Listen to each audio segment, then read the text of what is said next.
시장은 어떻게 생기게 되었을까? 옛날 아주 오래전 옛날에 사람들이 살고 있었어요. 바닷가 근처에 살고 있던 한 어부는 날마다 물고기를 잡아왔어요. 집에 물고기들을 두었는데 바구니에도 담아놓고 마당에 널어놓기도 하고 장독 위에도 물고기를 두었어요. 물고기를 둘 수 있는 곳은 다 놓아두었지만 이제 더 이상 둘 곳이 없었어요. 그래서 어부는 생각했어요. 물고기가 이제 너무 많아. 그대로 두면 썩어버릴지도 몰라. 그래서 어떻게 하면 좋을지 생각해 보았어요. 우리 집에 있는 물고기랑 다른 사람들이 너무 많아서 고민인 물건이랑 바꾸면 좋을 텐데 라고 생각했어요. 그래서 물고기가 필요한 다른 마을 사람들을 찾으러 다녔어요. 그렇게 옆마을을 돌아다니다가 쌀을 한가득 지게에 짊어지고 가고 있는 농부를 만났어요. 그래서 어부는 쌀을 지고 있는 농부에게 물었어요. 혹시 물고기가 필요하신지요? 물고기 필요하다마다요. 그럼 혹시 쌀이 필요하신지요? 쌀 필요하다마다요. 저는 어부라서 쌀이 필요합니다. 그럼 나는 물고기 2바구니가 필요하오. 쌀은 얼마나 필요하신지요? 농부와 어부는 각자 물고기와 쌀을 바꾸기로 하고 필요한 만큼 집에 가서 가지고 와서 다시 만나기로 했어요. 만나기로 한 장소를 서로 잊으면 안 되기 때문에 마을 앞에 큰 나무 아래에서 만나기로 약속하고 헤어졌죠. 그렇게 서로 물고기와 쌀을 교환하게 되었어요. 신이 난 어부는 집에 있는 물고기를 필요로 하는 사람들에게 집에 있는 물건과 바꾸고 싶었어요. 그래서 어부와 농부는 집에 돌아가서 마을 사람들에게 서로 필요한 물건이 있으면 마을의 입구에 있는 나무 아래에서 만나자고 소문을 내었어요. 그러자 각각의 마을 사람들은 각자 집에 있는 수박을 가지고 나오는 사람도 있었고, 메주를 가지고 나오는 사람도 있었고, 옷감을 가지고 나오는 사람도 있었고, 물을 가지고 나오기도 했어요.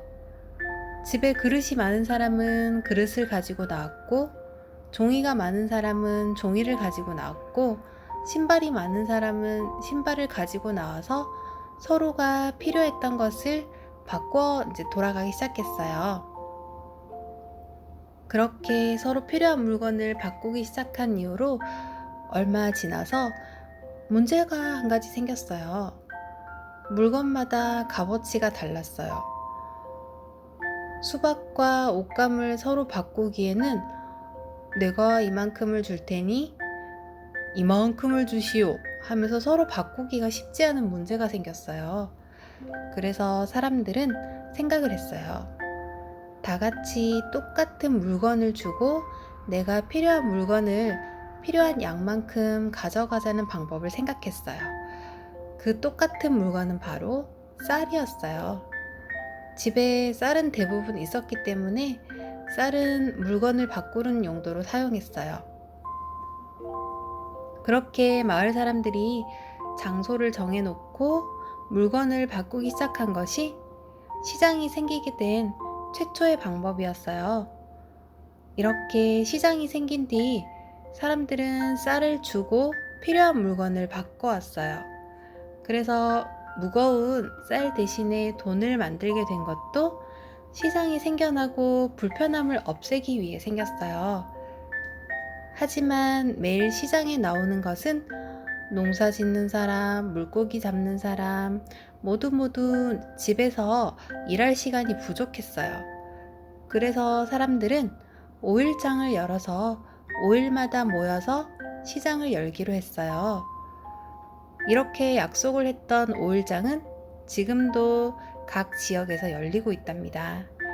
그렇게 세월이 흘러서 현대에는 큰 건물 안에 필요한 물건을 가져다 놓고 여름에는 시원하게, 겨울에는 따뜻하게 물건을 판매하고 있어요.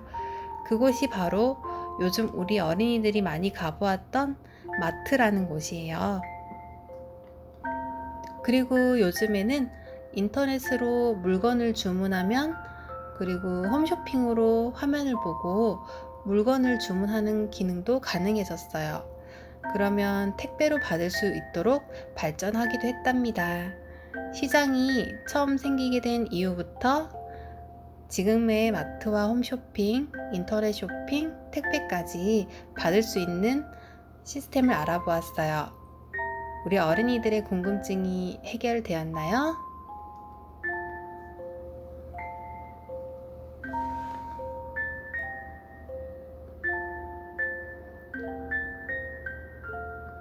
세상에서 제일 튼튼한 집.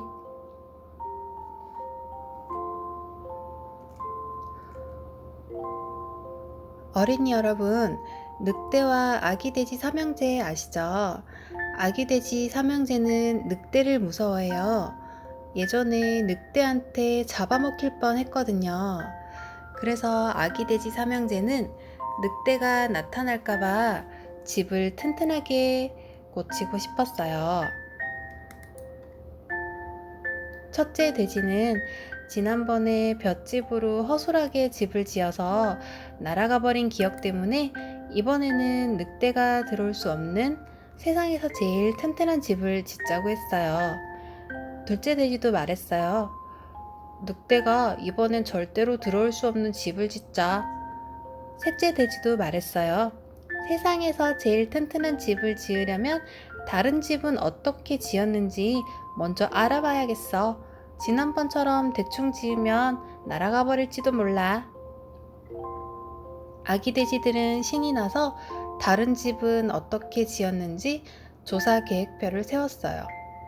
첫째 돼지는 인터넷으로 방법을 알아봤고, 둘째 돼지는 책을 보고 신문을 보고 방법을 알아봤어요. 셋째 돼지는 직접 돌아다니면서 집을 보면서 방법을 알아봤어요. 그렇게 각자 모아온 자료들로 세상에서 제일 튼튼한 집을 지을 수 있는 모양과 방법을 정리했어요. 늑대가 앞문, 뒷문, 창문으로 들어올 수 있으니까 잠글 수 있도록 잠금 기능도 추가했어요. 그리고 마당에 CCTV도 설치해서 늑대가 오는지 집에서 볼 수 있도록 했어요. 정말 완벽하고 세상에서 제일 튼튼한 집을 짓는 건 미리 자료를 모으고 답사를 다녀온 덕분이었어요. 첫째 돼지가 말했어요. 이제 집을 짓자. 둘째 돼지와 셋째 돼지도 그래, 이제 집을 정말 튼튼하게 짓자 라고 말했어요. 한편 늑대는 아기 돼지들이 집을 짓는다는 소문을 듣고 저 멀리서 지켜보고 있었어요. 늑대는 아기 돼지들의 집에 들어오려고 했지만 마당에 들어서자마자 집에서 삐용삐용삐용삐용 소리가 났어요. 아기 돼지들이 미리 답사를 다녀온 후 설치해둔 장비와 튼튼한 집을 지어서 이제 늑대가 들어오지 못하게 되었어요. 어린이 여러분, 집 짓는 것뿐만 아니라 내가 어떤 계획을 세울 때는 미리 답사를 다녀오거나 계획을 세우는 것이 가장 중요하답니다.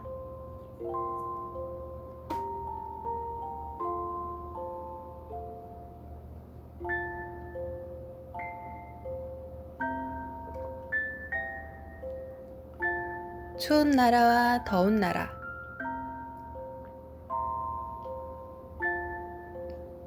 어린이 여러분, 혹시 지구본을 본 적이 있나요? 둥글게 생긴 지구본을 돌려서 보면 다른 나라들도 한눈에 볼 수 있어요. 다른 나라는 각자 나라마다 날씨가 다르답니다. 날씨가 나라마다 왜 다른 걸까요? 그 이유는 지구본처럼 지구는 둥근 모양이고 지구는 태양 주위를 돌고 있어요. 그래서 각 나라마다 햇빛을 받는 양이 다른 거예요. 햇빛을 많이 받을 수 있는 나라는 무척 더운 나라고, 햇빛을 조금 받는 나라는 추운 나라예요. 북극곰이 살고 있는 빙하가 있는 나라는 한대 기후 지역이라고 해요. 온통 눈과 얼음으로 가득해요. 이곳은 지구의 양쪽 끝에 있고 북극 지역이 있고 남극 지역이 있어요. 북극은 눈과 얼음이 가득한 바다로 이루어져 있고 남극 지역은 단단하고 무척이나 두꺼운 얼음 땅으로 이루어져 있답니다. 우리 어린이 여러분들도 지구본이 있다면 북극과 남극을 찾아보세요. 지구본이 없어도 세계 지도를 펼쳐놓고 찾을 수도 있답니다. 북극 지역에는 여름이 무척 짧고 겨울은 길어요. 그래서 추위를 잘 견디는 동물들이 살고 있어요. 북극곰도 여기에 살고 있죠. 그리고 북극해 주변에는 옛날에 사람들이 추위를 견디기 위해서 무척 두꺼운 털옷을 입고 살았어요. 그리고 얼음집을 지었어요. 얼음집은 이글루라고 해요. 어린이 여러분, 이글루가 어떻게 생겼는지 한번 찾아보세요. 얼음으로 둥글게 지은 얼음집이에요. 남극 지역은 북극보다 더 춥기 때문에 1년 내내 얼음이 녹지 않아요. 그래서 이곳에는 식물이 거의 자랄 수가 없어요. 남극에서는 펭귄이 살고 있답니다. 남극이나 북극처럼 이렇게 얼음이 있고 많이 추운 곳보다는 조금은 덜 추운 냉대 기후 지역이라는 곳이 있어요. 이곳은 겨울이 긴 나라예요. 대표적으로는 러시아가 있고 북유럽이 있어요. 냉대 기후 지역은 흙의 색깔이 회백색이랍니다. 이곳도 날씨는 춥기 때문에 동물들도 두꺼운 가죽과 털을 가진 동물이 많이 살아요. 산타 할아버지도 냉대 기후 지역인 북유럽의 핀란드 분이랍니다. 냉대 기후 지역의 사람들은 추위를 이기기 위해서 집에 벽난로가 있어요. 이제는 더운 나라 건조 기후 지역을 알아볼게요. 건조 기후 지역은 끝없는 모래사막이 많아요. 이곳 사막에는 1년 내내 비가 내리지 않는 곳도 있답니다. 낮에는 햇빛을 많이 받아서 모래사막이 이글이글 거리는 것처럼 보여요. 이렇게 건조 기후 지역은 아프리카 북부와 오스트레일리아의 사막이 있어요. 이렇게 사막이 있는 곳에 사는 동물들은 낙타가 살고 있어요. 낙타는 물을 자주 먹지 않아도 살 수 있어요. 그리고 사막에는 페넥 여우가 살고 있어요. 우리 어린이들이 잘 알고 있는 뽀로로에 나오는 에디 있죠? 에디가 사막 여우잖아요. 그리고 사막에는 방울뱀도 있답니다. 그리고 건조기후 지역의 사람들은 오아시스라는 물이 있는 주변에 살고 있어요. 오아시스는 사막 한가운데서 물이 솟아오르고 그리고 주변에 풀과 나무가 자라나는 곳이에요. 이곳에서는 사람들이 온몸을 가리는 옷을 입고 있어요. 머리에도 얼굴만 나오도록 천을 둘러서 입고 있는 사람들을 여러분도 본 적이 있을 거예요. 이렇게 온몸을 다 가리는 이유는 햇빛을 가려주기 때문이에요. 그리고 모래바람도 막아주기 때문이랍니다. 이제 건조 기후 지역보다 더 더운 열대 기후 지역을 알아볼게요.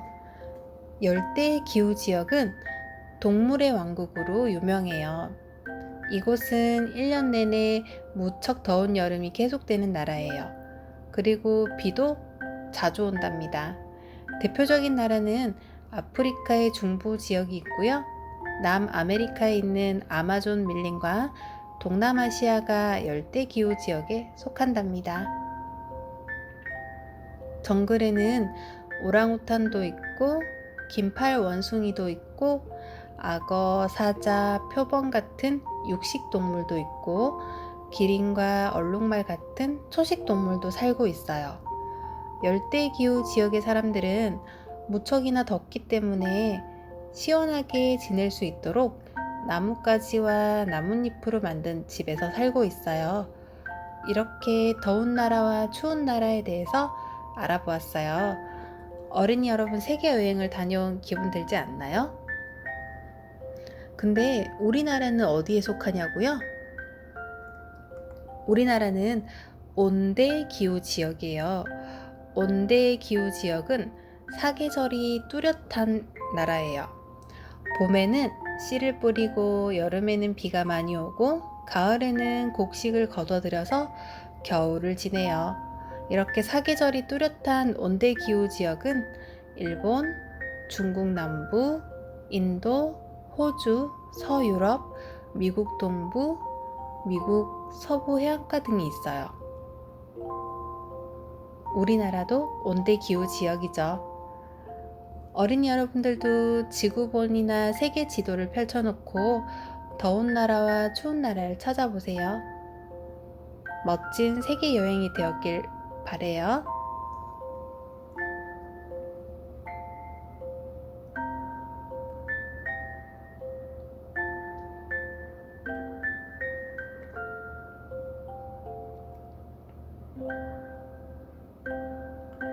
탈 것은 어떻게 만들어졌을까?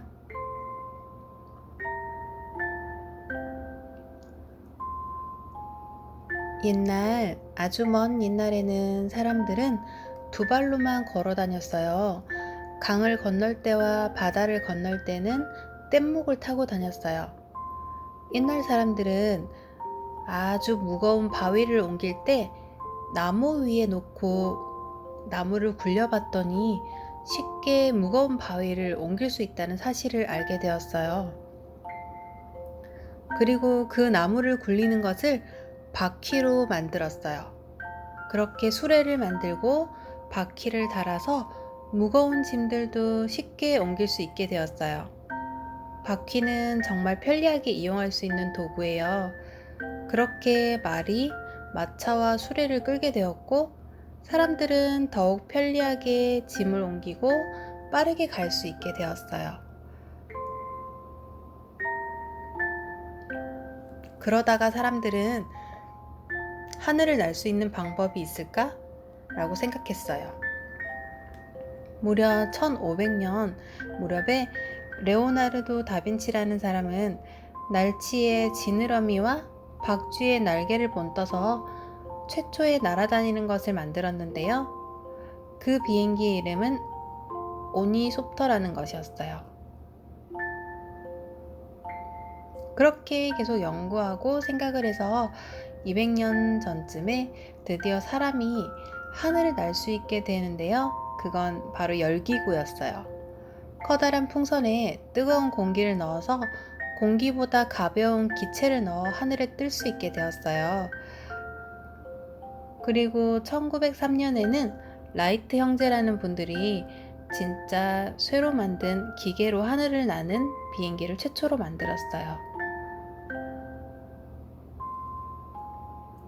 그리고 바다에는 뗏목이나 나무 배보다 더 튼튼한 증기배가 만들어졌어요.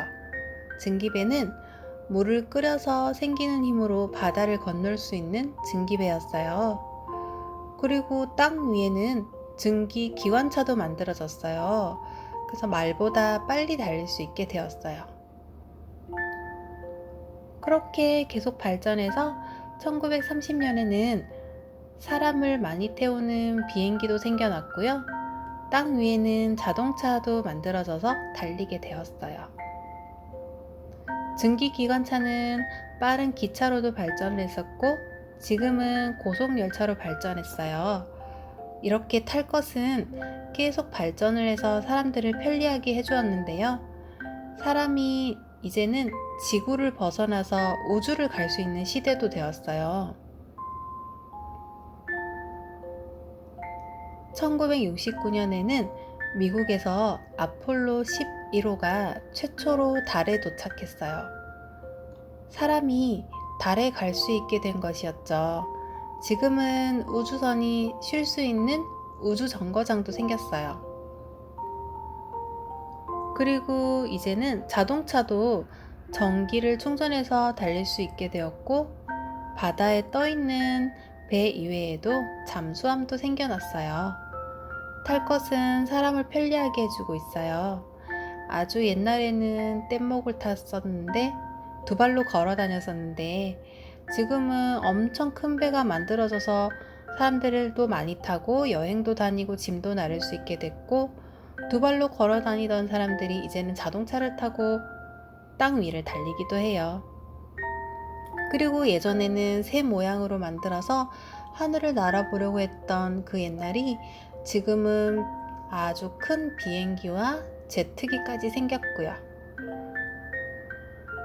그리고 증기기관차가 지금은 아주 빠른 고속열차로 변해 있죠. 우리나라에서는 KTX라고 부르죠. 이렇게 정말 많이 발전을 했답니다. 이렇게 또 어떤 탈 것을 만들어낼지 궁금해지는데요. 우리 어린이 여러분들도 새로운 아이디어가 있다면 어른이 되어서 신기하고 편리한 탈 것을 만들어 보는 건 어떨까요?